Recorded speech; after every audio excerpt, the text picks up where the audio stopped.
Hello friends, good morning. তোমরা সবাই কীরকম আছো? আশা করি সবাই ভালো থাকবা, আমরাও অনেক ভালো আছি। তো আজকে সকালবেলাটা ভাবলাম যে একটা রান্নার ভিডিও শেয়ার করি। তো এই যে পুঁই শাক, আলু, চিংড়ি মাছ দিয়ে একটা তরকারি রাঁধতেছি। ভাবলাম যে সেটা এই ভিডিও শেয়ার করি। তো এই যে ফার্স্টে চিংড়ি মাছটা একটু তেলের পরে ভাজিয়ে নিয়ে তারপরে পুঁই শাক, আলু, কুমড়ো যেগুলো সব কাটা ছিল সেগুলো সব দিয়ে দিলাম। দিয়ে এগুলো একটু ভালো করে কষায়ে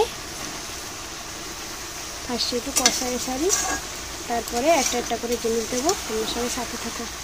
একটু কষানি হয়ে গেছে। এই যে আমি টমেটো কেটে রাখিছি, তারপরে এই যে বাটা মশলা, আদা, রসুন, লঙ্কা আর জিরা বাটা এবার এক করে দিয়ে দিই।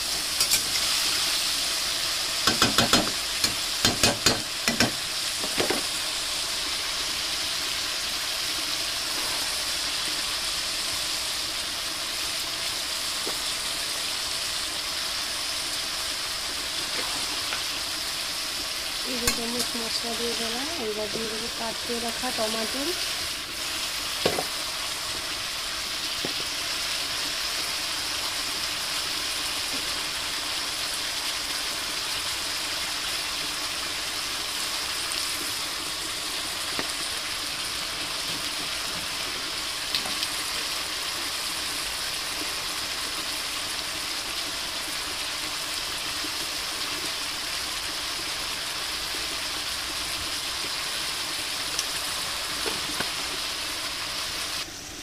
এই যে মশলাটাকে ভালো করে একটু এর সাথে মিশিয়ে তারপরে ঢাকে গ্যাসটা একটু মিডিয়ামে দেবা।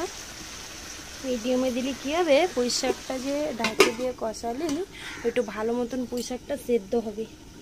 লাস্টে অল্প জল দিয়ে দিলে তরকারিটা হবে। ভালো করে কষানি হয়ে যাওয়ার পরে এই যে জল দিয়ে নিচ্ছি। একটু জল একটু বেশি দিচ্ছি, কেন পুঁই শাকগুলো একটু সেদ্ধ হয়নি, সেদ্ধ হওয়ার জন্য একটু জল বেশি দিচ্ছি। তারপরে ঢাইকে গ্যাসটা জোরে দিয়ে দাও। আমার পুঁই শাকের তরকারি রেডি। ভিডিওটা যদি ভালো লাগে থাকে আমার এটা লাইক করে দেবা আর চ্যানেলটাকে সাবস্ক্রাইব করে দেবা।